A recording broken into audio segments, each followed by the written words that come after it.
I want to welcome everyone to this video cast, and today we're going to be talking about investments. And I know it's an exciting topic, but I'm sure you'll get over it. Investments can be both short-term and long-term, and we're going to be doing both of them. Mainly focuses on the long-term investments. We'll do a little bit of short-term, but not a whole lot. Now, investments is when you purchase securities of another company.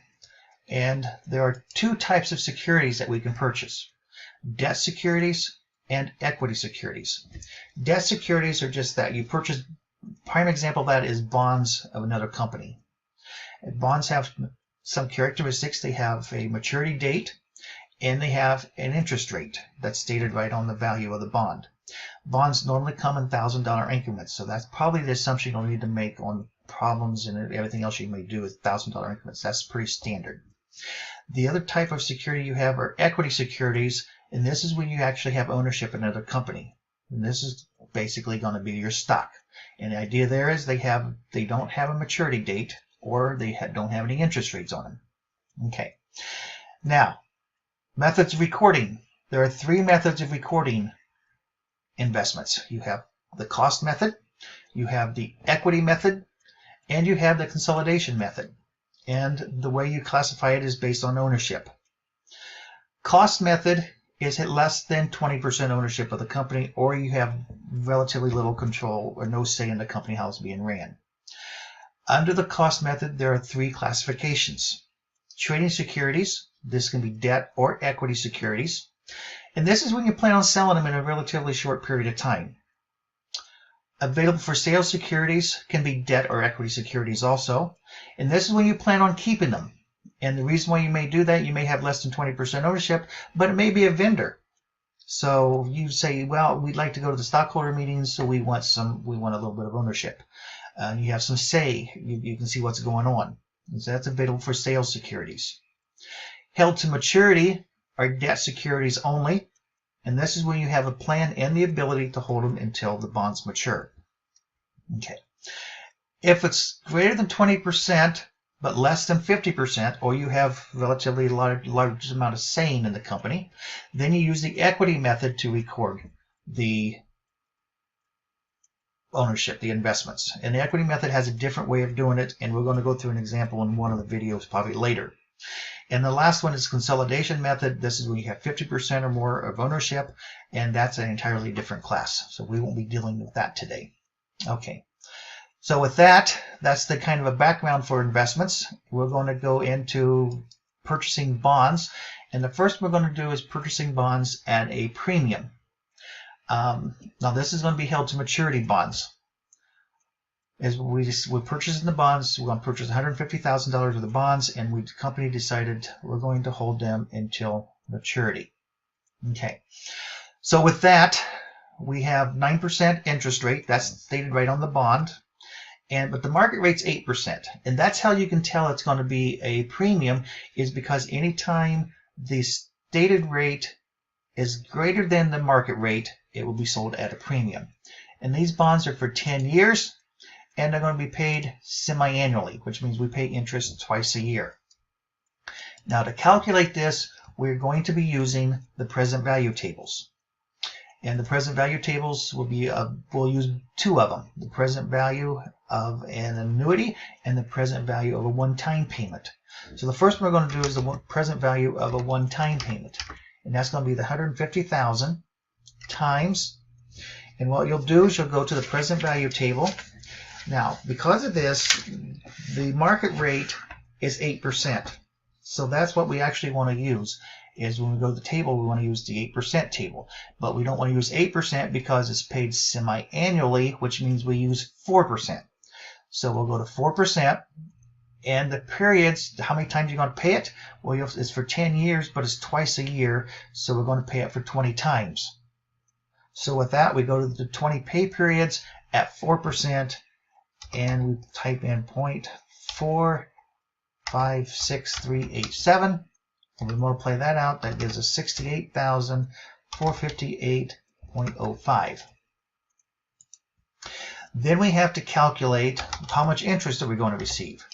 So we get 150,000 times interest is always paid by the stated rate which is 9%, but we divide it by 2 because that is paid semi-annually. Then we go to the present value of an annuity, because this is going to be a $67.50 every 6 months. And we look at, again, 4% for 20 pay periods. And that comes up to 13.590326. Now, it depends on your table. Mine goes out that far. Yours may or may not. 471. Okay, so that's what those equal. Then we add the last two numbers together, and that gives us our value of our bond. So we're paying, now this is for a $150,000 bond. We're going to give them $160,192.76 for the 150. The difference between these two numbers is the premium. This is how much extra you're giving them. Because remember, what this doesn't mean you're not going to get 8%. What this means is you're not going to get an actual 9%. You're going to receive 8% over the life of the bond. Okay. Now this is for the calculation of the bond, the interest rate. So I use a round function so I don't get anything weird in here. Times, remember this is 9% divided by 2, and I want 2 decimals. So that gives me 67.50. Okay, I got it set for 0, but that's okay. Now this is for the interest, and then what we can do on this one is it's going to be the same all the way down. Whoops, I forgot to do something. I forgot to do the F4 keys on those two things. It's because I want to anchor them. It gives you an idea why you need to anchor them before you copy. Okay.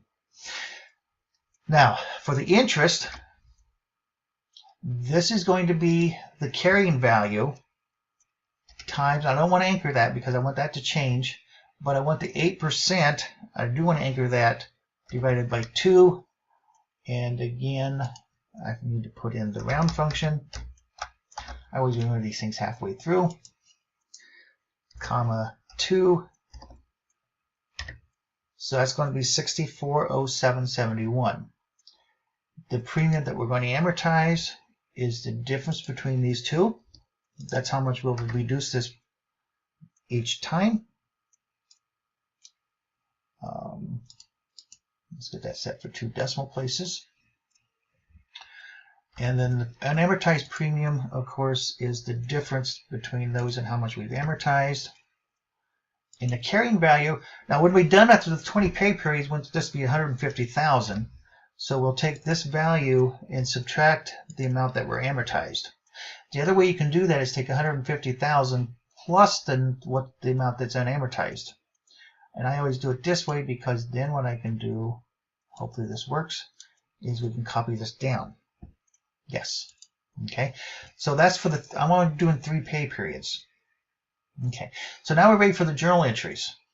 I know that's what you're excited about. Now I had the journal entries typed in already, and I thought about having you do it, but I thought I'll just save some time. Investment in held to maturity securities. That will be for the 160. That's for that amount right there. The 160, 192.76.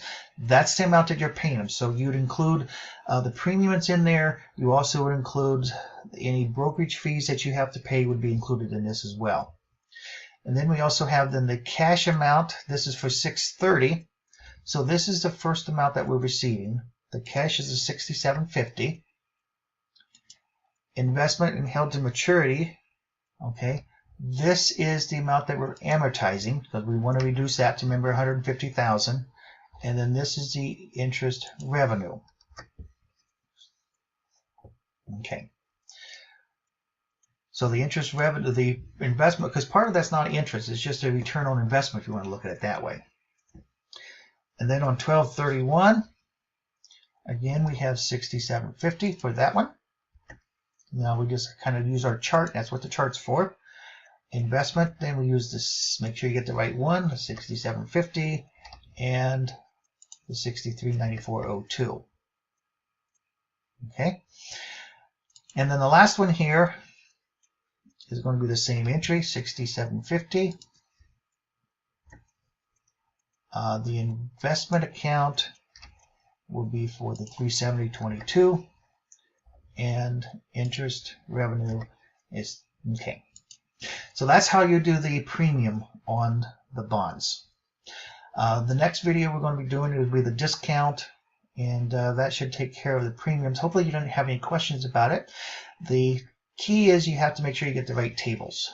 For this one, you want to use the present value table of an annuity, present value table of a one-time payment. And this one, you want to use the present value of an annuity. Okay, and then make sure you cut the interest rates in half. Use the market rate to calculate the value of the bond. So cut the interest rate. If it's semi-annual, cut it in half and double the number of years. If it's quarterly, divide it by 4, and you multiply the number of payments by 4. So hopefully this will help with this, and this is the journal entries that you would have for this investment.